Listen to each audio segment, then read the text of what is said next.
Everybody good? Good. You guys rolling? So we had another good practice. We had a scrimmage yesterday. Got a lot of work done. About 10 plays or so. And the players starting to kind of grasp it. Getting a little tired of banging on each other, of hitting each other. So looking forward to school starting and kind of getting in that routine next week.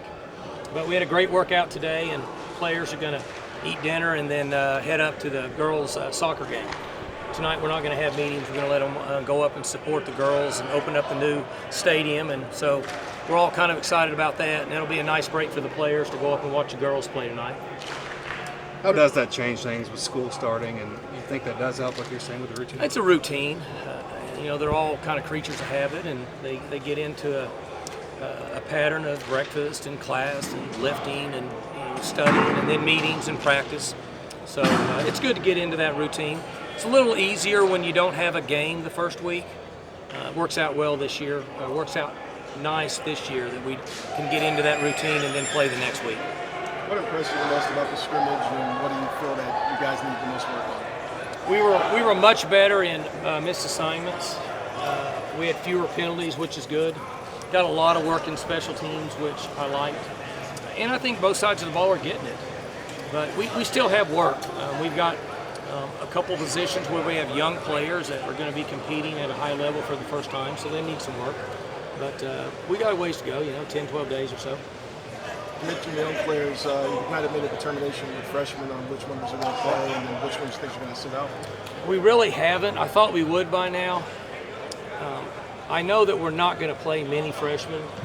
We don't really need to. So we haven't decided that for sure. I'd hate to give you inaccurate information. Anybody surprised you so far? What's that? Anybody surprised you so far with their growth or anything like that? Oh, I don't know. I mean, I think they're all doing good. There's just not really many places where we have freshmen on the 2 deep. So for that reason, you don't really see a lot at this point. Is there more room for freshmen or even newcomers on defense, you think, with a new scheme? And I don't know. You generally will have a safety or a corner that will play as a freshman because they can also help on special teams like Malcolm did last year. So I would say those guys would be the leading candidates, but we just haven't said for sure who that's going to be at this time. How the quarterbacks look in the scrimmage, Mike? They're doing good. Yeah, they're all playing good. They know the system. It still amazes me that Drew and Spencer can absorb and be as productive as they can, only being here for 15 days. But Taylor's doing fine, so they're playing well. How is Keandre fitting into that competition? Well, he's the 4 now. When it comes to the running backs, you kind of made some sort of determination as to distribution of carries because you guys got a pretty loaded running back area. How are you going to try to get all those guys? I think the perfect scenario is for Justice to touch the ball 15 times a game. More than that would mean we're, in a different situation than what we would predict offensively. With Keandre, the 4, have you decided, or would you like to decide here in the next few days who the backup that Taylor's going to be? Well, it's Drew. Drew's the backup. Spencer is just a little bit behind him due to maturity. So we've got him as 1, 2, 3 right now, and Keandre's at the 4. How much has his experience helped him with that, you think, with playing already so much? Drew?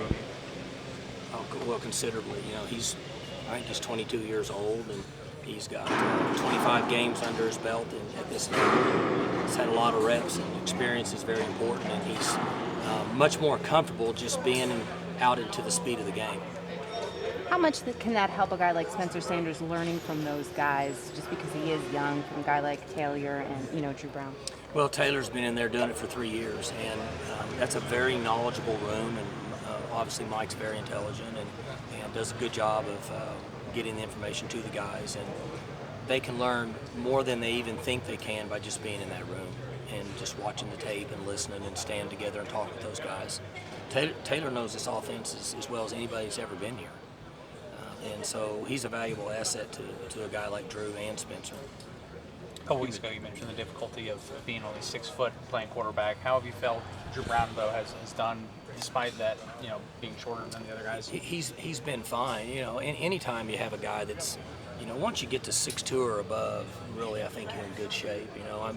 There's probably an advantage with a guy like Taylor that's 6'6", but if you're to 6'2" and above, I think you're probably in the ball game. But we're seeing a few quarterbacks that are having a lot of success that are 6 foot or 6'1". Kid at Penn State's has played real good from what I've seen, and obviously Baker was a great player at 6 foot and seems to be doing well in the NFL. So you're seeing more guys like that. They have to play a different game. They have to move around. They have to have a great pocket presence and be able to find a lane to throw to and not necessarily over somebody. Speaking of the NFL, how impressed have you been with what James and Mason have done so far? We've been thrilled with all of our guys. They say Trey Flowers is doing great. They said Aitman's doing great. Obviously, James has been fantastic.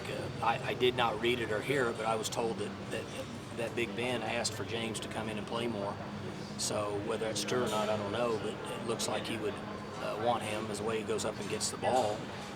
Mason didn't have the same day he did the first time, but if you look around at those rookie quarterbacks, the second game was a little tougher for them because they're getting more reps against those other guys, and that experience is such a factor. So all the guys are doing great. We're proud of them, and we've got a number of guys that we think will stick this year with the guys that we had from last year. Mike, when you said Taylor knows the offense as well as anybody you've had come through here, obviously that's 5 years of experience. Is that also kind of who he is and his mental side of his game? Yeah, he's intelligent. He gets it. But when you're here as long as he is, you're almost just going to figure it out after a couple years. It generally takes 4 semesters to pick it up and then be able to spit it back out in the game. And he's been here a long time. He's got a lot of reps over the last few years on the second team. And as you know, in our spring practices and these fall practices up until the first game, those guys get a lot of work. And you can see now, you can tell where he's at. He's still going to go through some times. It's not the same as playing in a game. And I said this a month ago that we can't expect him to go out and play like Mason the first day. Just like we can't expect some of the wideouts to look like James or Aitman. They just don't have that experience. Stoner and McCleskey do at the slot, but those outside guys we have, 13 and 2, they haven't played as much as what those other guys have. So it'll take them a little time, just like it'll take Taylor. We have to be patient and let him make some mistakes and correct them. But I think he's got enough ability to overcome those deficiencies as he works, through the month of September. With a guy like Malcolm that did play as a true freshman, even though it was only on special teams, is there a noticeable difference in how fast those guys adapt the next year? Sure. He's played, like 80 plays, I think, just on special teams. And so the speed of the game comes easier to him because he's been out there and makes a difference. And that's why I wouldn't be shocked if we had a couple kids, safety or maybe 2 corners that played considerably on special teams, and then we worked them in games. Those are generally the body types that get a chance to play in their first year.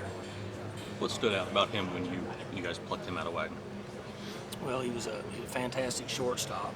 He's a state champion wrestler, and I think he was like 34-1 as a quarterback in high school. So he's been very successful in a lot of different sports and been a winner, kind of like Taylor was. So, and I like guys that wrestle in high school. I think they understand leverage, weight balance. They're tough. They're disciplined, and so we felt like he was a great take from day one. Good.